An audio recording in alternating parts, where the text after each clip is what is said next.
مشاهدينا الكرام، مرحبا بكم في قناة ديما تيفي الإخبارية. وصلت الفكرة نمشوا للحديث على منتخبين عربيين تواجها في قمة عربية في الجولة الثانية من المونديال. منتخب الجزائر حقق الفوز على منتخب النشامة المنتخب الأردني بهدفين مقابل هدف في رومنتادا حققها الخضر. نبدأ مع رشيد 3 نقاط مهمة للمنتخب الجزائري، عودة للمنافسة بعد فقدان مباراة الأرجنتين، وهذا ما تطمح إليه الجماهير الجزائرية. بغض النظر إلى النتيجة، في بعض الأحيان عبدو في بعض الأحيان كاين مباراة تربح ولا تلعب. هذا ما جرى في مباراة اليوم بين الجزائر والأرجنتين. الجزائر بعد الهزيمة أمام الأرجنتين معنويا الشعب الجزائري تقاس، خاصة بالنتيجة والأداء الهزيل تاع الفريق في هذيك المباراة. الآن الفريق كان مطالب لرد الاعتبار لنفسه وإلى جماهيره، كان تحت ضغط قوي جدا، مما أرغم المدرب فلاديمير بيتكوفيتش في الندوة الصحفية أنه صرح، وتكلمنا عليها البارحة أنا مع الأخ مراد، قال باللي ليست مباراة مصيرية، هذا باش ما ينقص الضغط من اللاعبين. شفنا مباراة ذو وجهين. الشوط الأول كان للمنتخب الأردني اللي سجل فيه هدف رغم بعض الهفوات الدفاعية في الجزائر، لكن بيتكوفيتش عاود رجع رياض محرز مقارنة بالمباراة الأولى وين رياض محرز كان في دكة الاحتياط. أظن باللي الفرق بين الفريقين في الشوط الثاني هي نوعية اللاعبين، كما كان يتكلم السيد جمال، نوعية اللاعبين، لأن اللاعبين الجزائريين جلهم ينشطون في بطولات أوروبية. وشفنا في 20 دقيقة الأخيرة المنتخب الأردني انهار بدنيا، ولا ما يقدرش يدير زوج دو باس، يعني انهاروا. وعودة رجعت رغم أن الجزائر سجلت هدفين على كرات ثابتة، لكن تبقى هذا الانتصار يعطي الأمل للجزائر، لأن الجزائر في المباراة الأخيرة هو الآن موجود من بين أحسن 8 فرق اللي قادرين يتأهلوا، لكن مازال بعض المباريات نشوفوهم. هذه هي. نظن باللي الجزائر المهم في المباراة الأمس أنه عاود إلى السكة ورجع ثقة للجماهير تاعو ورجع جمال. أنا زيك محايد، المنتخبين الزوز نحبهم، المنتخب الجزائري والمنتخب الأردني، لكن بواقع كرة القدم واللي تفرجت عليه والمتعة اللي موجودة في المباراة، شاهدت منتخب أردني جميل يجيد كل شيء، يجيد الدفاع المتقدم، لما يبي يضغط ضغط، لما يبي يدافع للخلف دافع بشكل جيد، هدفه جاء بطريقة ملعوبة. منتخب النشامة منتخب فخم، ولكن واجه منتخب جزائري استفاد من النقاط التي تلعب عليها المنتخبات الكبيرة، الكرات الثابتة، الكرات الرأسية، فهنا حدث الفارق. هو فوز للخبرة وللشخصية. بالنسبة للمنتخب الجزائري الخبرة والشخصية ونوعية اللاعبين هي التي حسمت هذه المباراة أمام المنتخب الأردني. صحيح المنتخب الأردني لعب بشجاعة، لعب بشكل منظم، ولكن فوق طاقتك لا تلام. هذا بالنسبة للمنتخب الأردني. أيضا تحدثنا عن نوعية اللاعبين، 2 أهداف من كرتين ثابتتين. في هذا المستوى دائما تحتاج إلى دفاع قوي جدا، وتحتاج إلى حارس في اللحظات الصعبة لا يتردد، يمكن أن يبقيك في المباراة. المنتخب الأردني لا في المباراة الأولى أمام النمسا ولا في مباراة الجزائر لم يتمتع بهذه الصفة. في النهاية نوعية لاعبين، جودة لاعبين هي التي صنعت الفارق. وفي النهاية أيضا المنتخب الجزائري استحق نتيجة الفوز قياسا إلى ما قدمه في الجولة الثانية، التغييرات التي قام بها المدرب بيتكوفيتش في مقابل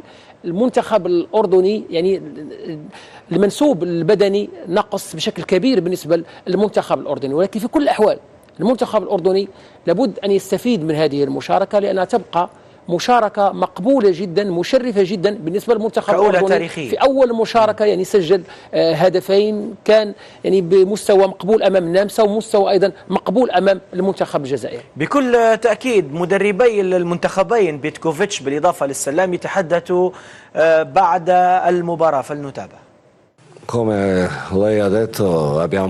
دفعنا ثمن خطأ ارتكبناه في البداية، وللأسف هذا يحدث لنا أحيانا، لكنني أعتقد أننا قدمنا في النهاية مباراتين جيدتين واستحققنا هذا الفوز، وبالتأكيد يمنحنا أيضا مزيدا من الثقة والاطمئنان داخل المنافسات وقبل المباراة المقبلة. أتحدث بالأرقام والإحصائيات، فقد قمنا بأكثر من 600 تمريرة، وبلغت نسبة استحواذنا على الكرة 72%، وسددنا ما بين 17 و18 كرة على المرمى. ما كان يهمنا هو الفوز بهذه المباراة والبقاء في دائرة المنافسة وبلوغ الأدوار الإقصائية، وأن يصبح مصيرنا بأيدينا.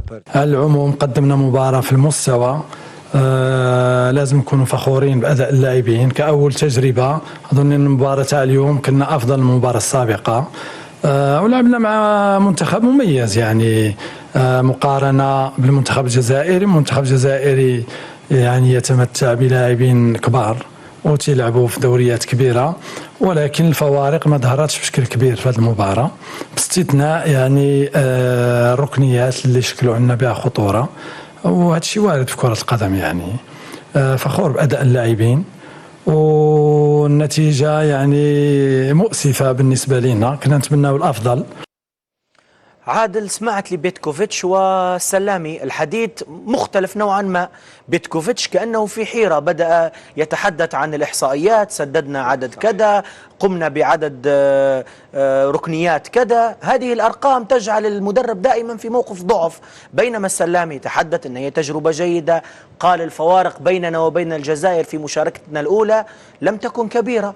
فيه حسيت راحة للمدرب اللي فقد النتيجة أكثر من بيتكوفيتش الفائز. شوف عبد الرزاق، بيتكوفيتش بصراحة للأمانة ما أقنعش الشارع الجزائري. شفناه في تصفية في كأس أفريقيا الأخيرة، وشفناه اليوم أمام الأردن، وشفنا المباراة الماضية أمام الأرجنتين. فالمنتخب الجزائري حقيقة ما زال عنده الكثير ما يقدمه مقارنة بالمواهب واللاعبين والزاد البشري الموجود عند المنتخب الجزائري. أنا أرى أن هاليلوزيتش لما كان مع الجزائر أو جمال بالماضي كان أكثر إيجابي من ناحية اختيار اللاعبين. قوة المنتخب الجزائري بصراحة في بعض الأحيان يخسر المنتخب الجزائري، ولكن تجد منتخب قوي ويلعب الند للند أمام المنتخبات الأخرى.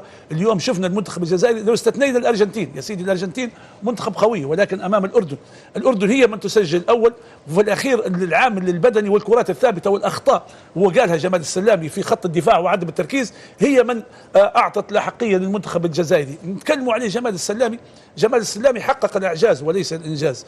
لما نتكلموا عليه منتخب الأردن في تاريخه لم يتأهل لكأس العالم ويتأهل مع جمال السلامي. نشوف المنتخب الأردني يلعب نهائي كأس العرب أمام المنتخب المغربي والمدرب جمال السلامي، وهذا إنجاز آخر لجمال السلامي يوريك أن في فكر مدرب مع المنتخب الأردني، ولكن مع المنتخب الجزائري ما شفت الشغل مدرب على مستوى عالي. لو قلنا بالعكس، لو كان جمال السلامي هو الموجود لفترة مع المنتخب الجزائري أو جمال بالماضي زي ما قلنا، راهو كان المنتخب الجزائري ما نحكيش أمام الأردن فقط، حتى أمام الأرجنتين أو في المباراة القادمة. اليوم نتكلم عليه مباراة الجزائر والنمسا، مباراة مفصلية ومباراة مهمة جدا للمنتخب الجزائري.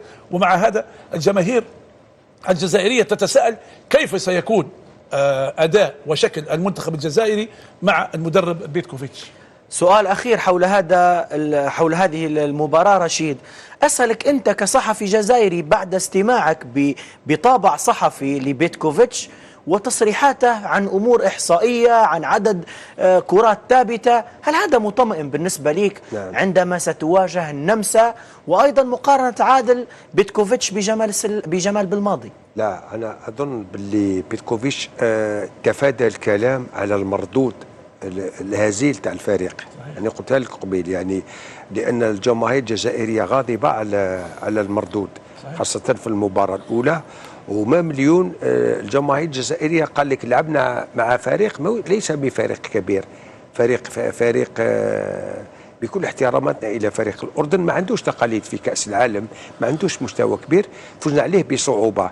لهذه الأسباب أظن باللي فلاديمير بيتكوفيتش حب يبرر يعني المردود تاع الفريق بهذه الإحصائيات اللي لا تسمن ولا تغنى في كرة القدم. كنا حابين يعني نسمعوا يشرح لنا لماذا الفريق الجزائري مازال ما رجعش المستوى تاعو والمردود تاعو في هذه كأس العالم.